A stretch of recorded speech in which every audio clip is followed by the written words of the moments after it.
Please to the dining room.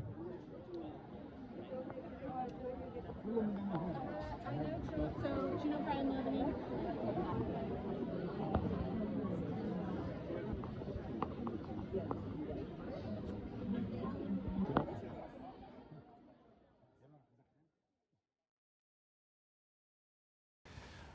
Mr. Zayad, thank you for having us here, and we would like to talk about MECA a little bit.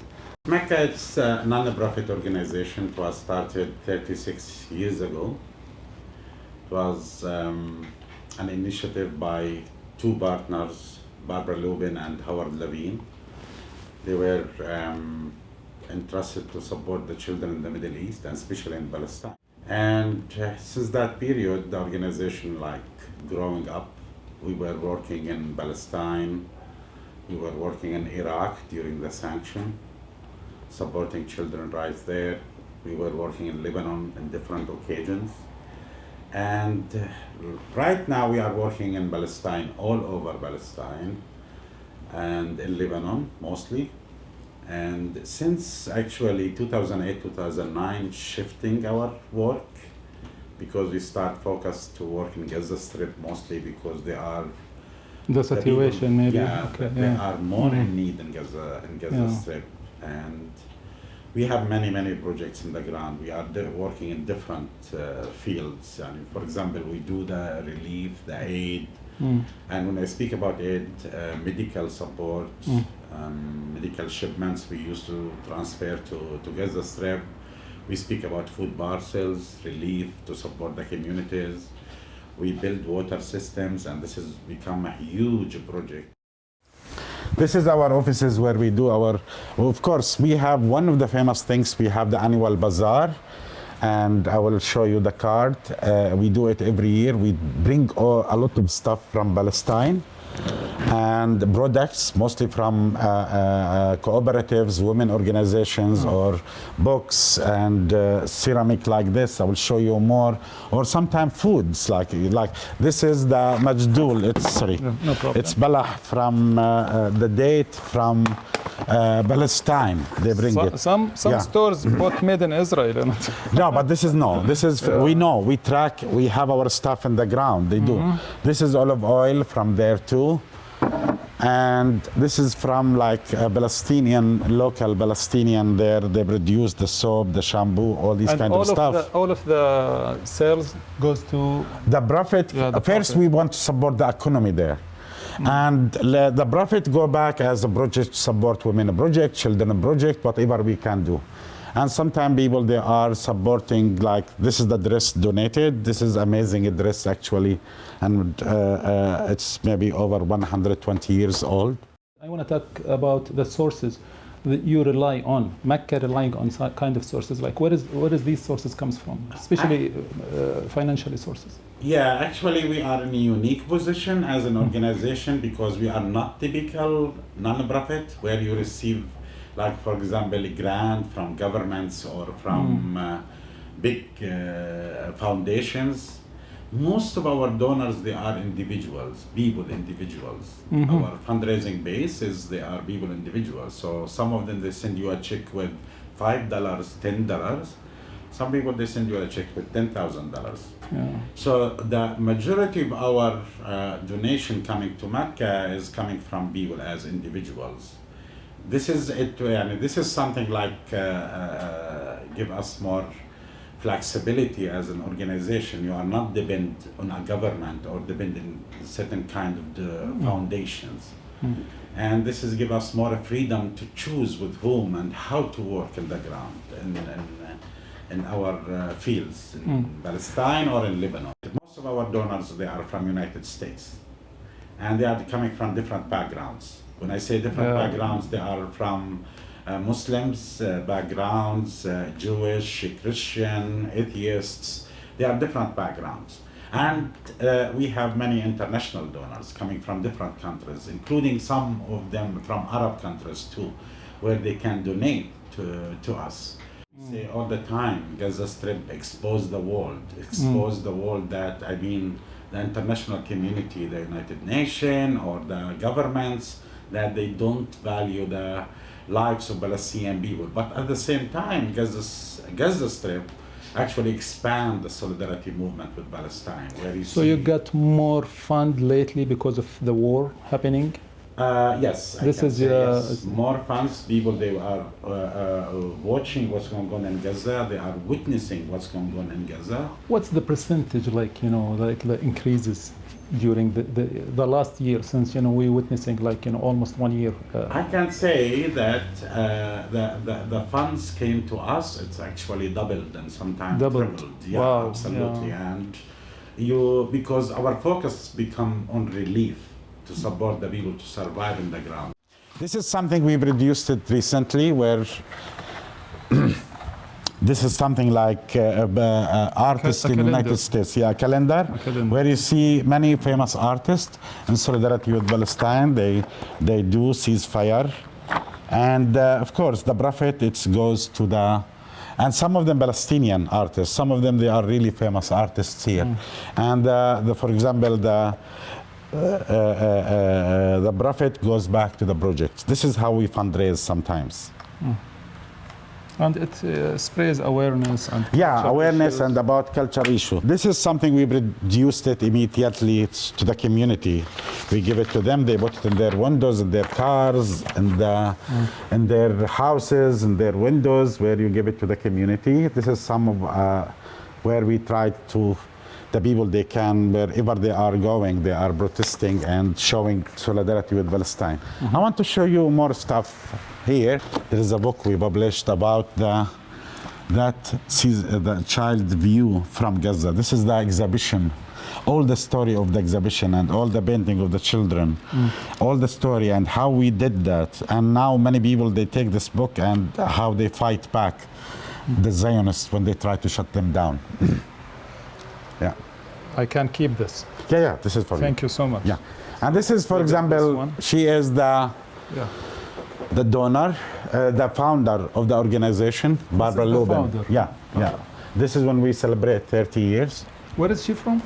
She's from United States here. She's living here in Berkeley, but she retired almost 10 years ago.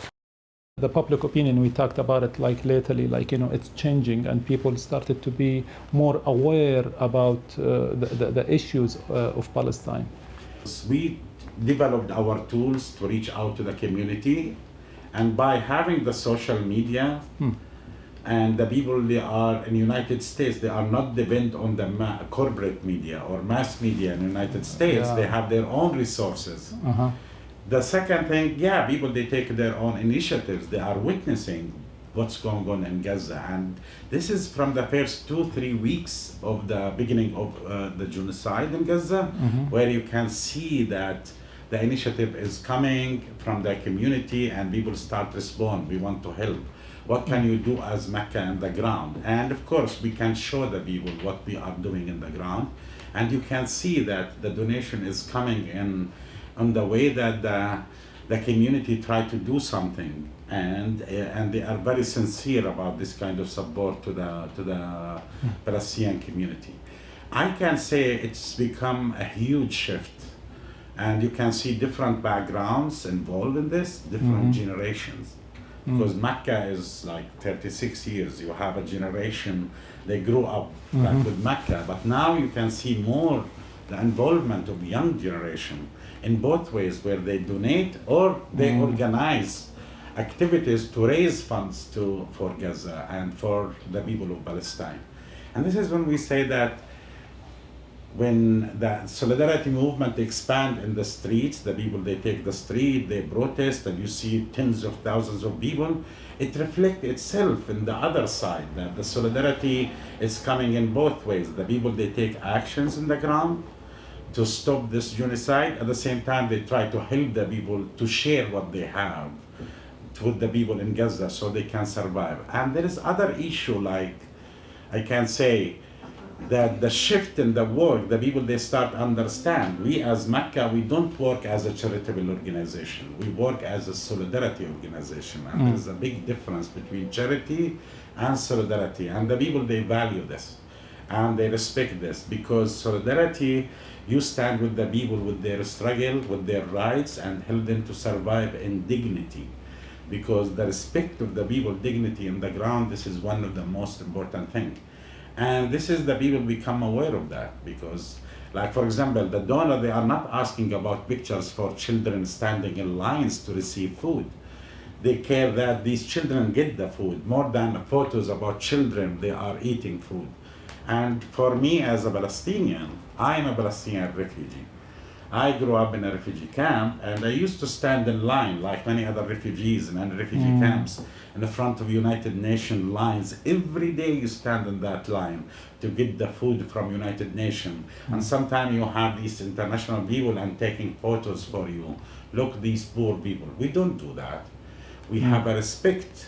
And actually for someone like me or our staff, most of them, we are Palestinian, they are our families, they are our brothers, they are our community. So we have the respect and the dignity issue. It's one of the main principles for us.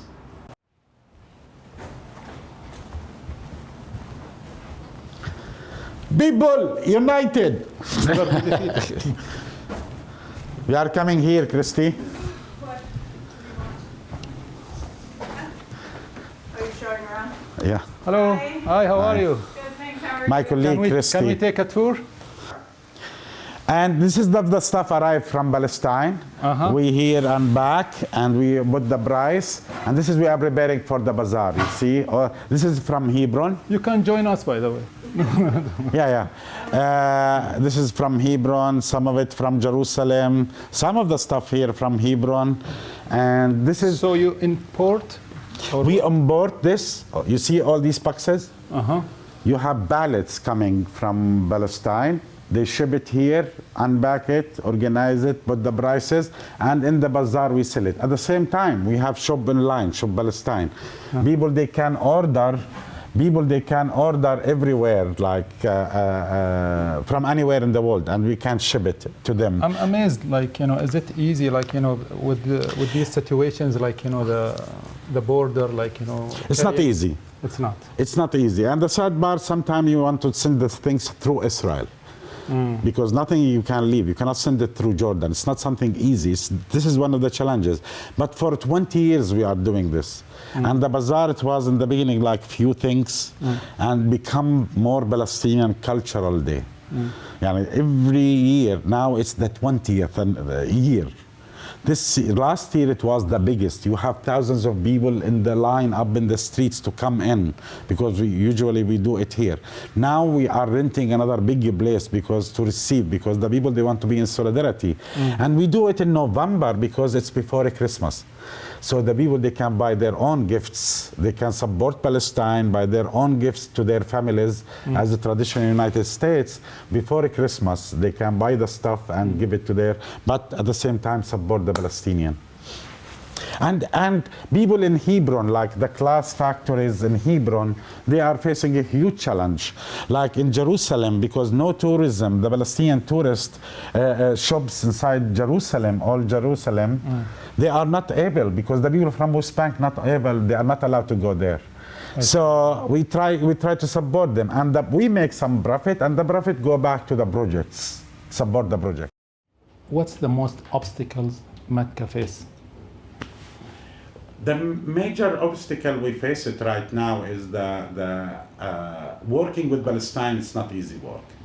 All the time there is a backlash. All the time they are trying to shut you down. It's not easy to do what we are doing, because standing for Palestine is still very difficult. But I can say recently it's shifting, it's changing.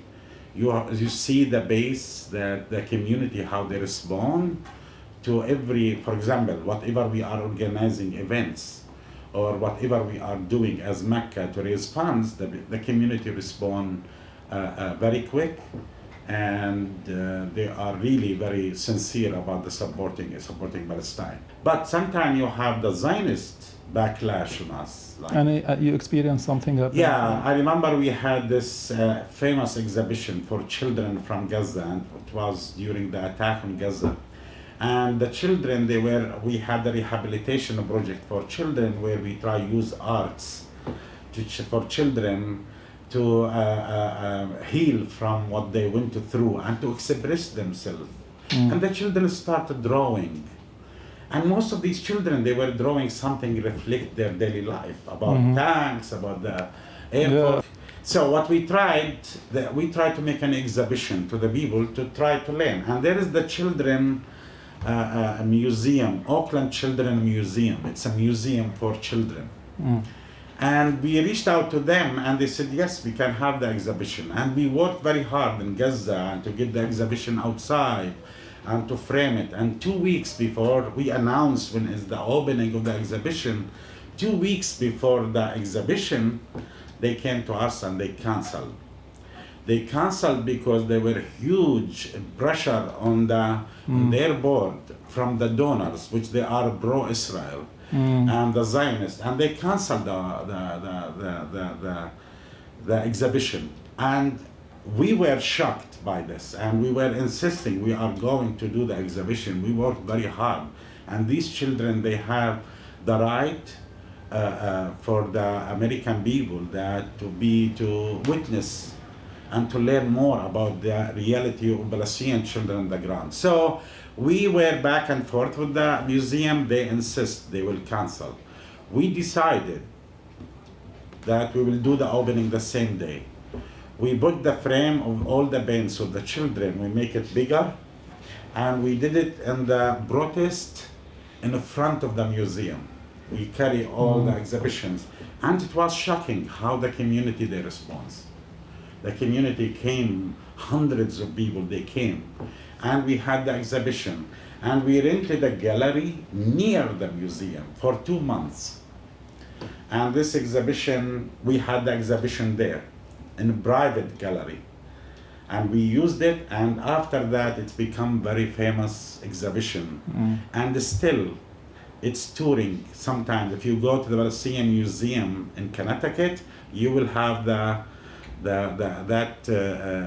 painting of the children still there, and people go to see it. It's become very famous. It's like the Zionists try to shut you down, but we respond to that, and it's become a grassroots level. The community, all the groups, they support us. They respond to that. Do you guys cooperate with other non-profit organizations? All the time we collaborate with other non-profit. Like the UNRWA, for instance, or? We collaborate with the UNRWA on the ground in Gaza Strip. Yeah, for example, the water system we build. The water issue is one of the huge problems during, since 2004 in Gaza Strip, since as a result of the pollution in the aquifer in Gaza Strip, the water is very contaminated and it's undrinkable polluted. Water. Yeah, okay. Polluted totally. And actually in 2012, the United Nations announced, actually in 2020, Gaza Strip will be out of clean water. It's unlivable in 2012. 12. Yes, they announced that. And water issues become huge, that the children, a lot of disease spread in Gaza Strip as a result of the pollution in the water in Gaza Strip. And for us, we start working with the water, where we build water purification and desalinization systems inside schools. And of course, we choose the schools that in UNRWA schools, United Nations schools. And this is, it was a collaboration between us and UNRWA in the ground, because we need a permit to build the water purification and desalinization systems. From whom? From UNRWA. Because the United Nations schools, it's under UNRWA umbrella, their responsibility. For us, even to access and to build this water system, we need a permit from UNRWA. Because as a non-profit organizations, we don't work with governments, any kind of governments, anywhere. We respect the rules, we work with the organization, they are legal, they have the permits, and we work with them. UNRWA, they are working, because most of the people in Gaza depends on UNRWA. But right now, UNRWA is under kind of huge attack, and a lot of activities were suspended. So did this affect you? Affect MECA? Yeah, absolutely, because it's become more responsibility in our shoulders. That the UNRWA services, it's not the same as it was before, because the funds the lack of funds. United States between 2016 and 20, when Trump came to the government, he suspended the donation to UNRWA. And you speak here about $360 million every year for the UNRWA. And it's a huge amount. It was impacted UNRWA. And now because UNRWA become under attack, and Israel tried to shut down. And Israel tried to shut down UNRWA, not just because the work they do, they tried to shut down the issue of Palestinian refugees. UNRWA, it's the only international umbrella covering the Palestinian refugees. Now, for example, for me as a refugee, I still have the UN card from UNRWA. I'm registered in UNRWA as a refugee. And of course, you speak about Palestinian refugees right now, they are almost close to 8 million Palestinian refugees. Over 5 million refugees, they are already registered on UNRWA. The rest, they are not registered, where people, they find their life out of the camps, etc. So part of the plan is to end the issue of refugee camps, because as much these refugee camps exist, the refugee issue exists. As much the refugee issue exists, their right to return back to their homes still exists. So Israel tried to destroy that, to erase that, by ending the UNRWA war. And we used to have very famous people used to do the events, from Edward Said before he passed away. Yeah. He's actually in our advisory board when they founded MECA. And Noam Chomsky, you have like, for example, big singers, famous singers here in the United States. Yeah, here you see some of the, you know Robert Fisk? Yeah, of course. Robert Fisk, he did many events with us fundraising for the Palestinian children. Every year almost he used to come and have a fundraising event for us before he passed away.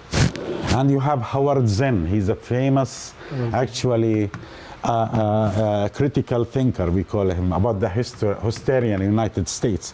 This is my colleague, Dr. Mona in Gaza Strip. And sorry, we are covering, you have many other Palestinian speakers, Rachel Corey, she was killed there, etc.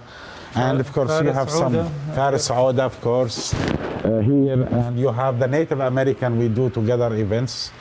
And you connect the Palestinian struggle. It's not just Palestine. You connect to the native people, the African American. You connected with the immigrants coming. And by the way, last year we had a lot of stuff came from Gaza. Usually we import from Gaza, but because we imported, we got the stuff before the beginning of genocide. And the people, like the first 2 hours, only because it's from Gaza, whatever we had from Gaza, it's gone. People buy it immediately. Just they want to buy anything from Gaza, because they want to support. And this year we are not able.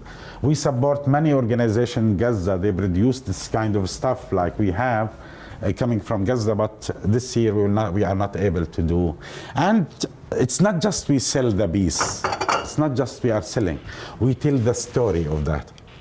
You tell the story about the land. The olive oil, for example, if you go online, shop Palestine, you can see the story of olive trees in Palestine.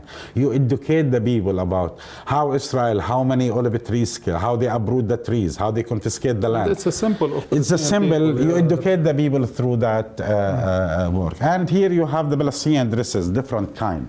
From different villages. I know different villages, different backgrounds, etc. Yeah, these are some of the tools how we raise our funds. But the main goal for us, to be honest, is to support the people in the ground. It's like, it's not just the shop. The shop is one of the things. It's like where the community, they donate, and we go, the work, we do it in the ground for the people. This is something like immediately after the recently, where we sell it, like the watermelon. The watermelon, it's become a symbolic for Palestine right now, and even people, they are fired from their work because they wear the watermelon. Or the Palestinian flag. The Palestinian flag. Anything related to Palestine, some people, they find it, or like this. Yeah, these kind of things, we produce it and this, and the profit go to build water system inside Gaza. Yeah. The main challenge we are facing as organization, that the huge needs in the ground and the huge expectation from us. There are people like in Gaza case, to be honest with you, all the relief organizations, they are working in Gaza. We are not covering 20% of the people needs in Gaza Strip. And all the time there is a huge need, and we have very limited resources. What we need is resources to continue to do. For example, we have our own kitchens in Gaza. Minimum, we produce like 10,000 hot meals every day distributed to the people. 10,000? Sometimes goes to 15,000. It depends on the situation. And we have kitchens in different areas. And there is a huge need all the time. We have our clinics. Imagine we have the kitchen and we have a clinic. And these doctors and nurses, they are checking the people, because the people they are sick. Not the people they are injured and shot. People injured and shot, usually they take them to the hospitals. But later, after a few days, they release them because other injured people, they are coming. No one follow what they need. People, they are just sick with normal disease, that the people like diabetic, women, pregnant women, children, they are like for gluten-free. They don't, and sometimes our doctors, they are the helplessness. They don't have the resources. They try just psychologically to support these people. And you have the kitchen and the clinic near each other to support the community. And to be honest with you, this is yesterday, we approved like where doctors, they want to use the cars with donkey to start moving in the displaced. And this is, we are speaking about 2024, in this century, that like we try to reach to the community wherever we can, wherever it is safe to reach. And we distribute the food in trucks in certain area, and sometimes with the cars with the donkeys. This is the print shop, and this is one of the reasons how MECA survived. MECA in the beginning, the founder, they couldn't get funds. They started a small business where they do the t-shirts, print on the t-shirts, and start selling. And this is like help us to cover some of our running costs as organization. This is one of the examples we can say, like how you have income generating projects to help and support the work. These are the olive oil came from Palestine only recently. All this olive oil came from Palestine. You can see here, these are the bottles of the olive oil. It was imported. Yeah. Oven. I will show you later one bottle. Yeah. It's okay. Actually, here. Yeah. You can see this is the tanks, the cans, olive oil, Zeiad Zaitoun picker. This is where they do the print shop. It's everything automatic. And this is the print shop. You have around 20 people working here. Ibrahim, come and see this. This is a union. When the founders started the organization, as I said, they couldn't have enough funds. And there were artists suggested to them, you need to do some income generating project to continue to do the work. There is no respect for the international human rights. There is no respect for the according and all the agreements related to war zone, where you need to allow the Red Cross, the humanitarian organization, the relief organization to reach out to the people in need. Israel actually today, they are ordered and they are bombing. They ordered 3 hospitals in north of Gaza to evacuate. The only 3, and they are not actually real hospitals. These hospitals, they were attacked many times. It's not operated as a hospital. Yeah, at all. They are missing everything. They ordered them to evacuate. And they ordered, and don't forget, we have between 400 to 500,000 people living in the north of Gaza. And they want everyone to move to the south. And this is the huge challenge sometimes. The moment you set up a system so you can reach the people, you need to shift the plan, because the people, they are moving. And we are moving. Our kitchens actually working in solar panel and wood. And all the time, we were working in Rafah. When the people evacuated, we evacuated our kitchen to the middle area, and you are moving with the people. And this is why I say we are working with the people. I'm not saying MECA doing amazing work. I give the credit to the people in the ground in Gaza, our staff, our partners, our volunteers, and the community, because they take their own initiatives to support themselves, and our duty is to support them to continue to do that. Because it's very risky in every day like for us it's very risky for ours all the time. When I speak with our staff, which we do it almost every day in Gaza and now in Lebanon with our partners, we say we'll talk later, and they say who knows. Have you lost any of your staffs? Actually, we lost one of our volunteers, which they are staff with our partners. Yes, we lost a few of them. One of the girls that we lost her actually November 29th, and she was actually alive. We lost her. She was killed. Actually, she was leading actually distribution food parcels in her area, and she finished and she returned back, and she and her family bombed, and all the family they were erased, and it was a huge shock for us in the beginning. But right now in Gaza, because many relief workers they were killed. Of course, if you are international, the media will carry your name, they will cover you. If you are Palestinian, no one cares about you except the Palestinian, because there are many of the workers in the international relief organization, they are Palestinian. Even UNRWA, United Nations staff, they were killed, but no one pay attention. They are Palestinian, and this is when I say the value of the Palestinian, the corporate media is not that high. Actually, it's not exist.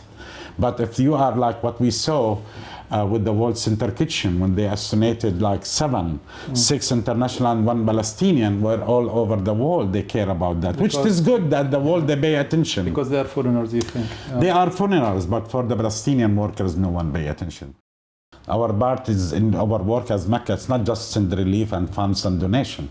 Our part of our work to change the public opinion in the United States, and to work to raise awareness about what's going on in the Middle East and how the American foreign policy in the Middle East can impact the people in the ground there. And we do a lot of lobbying as organization, advocacy. We work with other human rights organization, with other relief organization, with local groups to reach out to the Congress members. This morning we were sending, we signed a petition for the Security Council as all the international relief organization in Gaza working on the ground. We send it about the north of Gaza, about the evacuation of the 3 hospitals. I have it here. We sign it and we send it because it will be submitted to the Security Council in the United Nations. Yeah, this is part of our work. Is there any response? Honestly, no.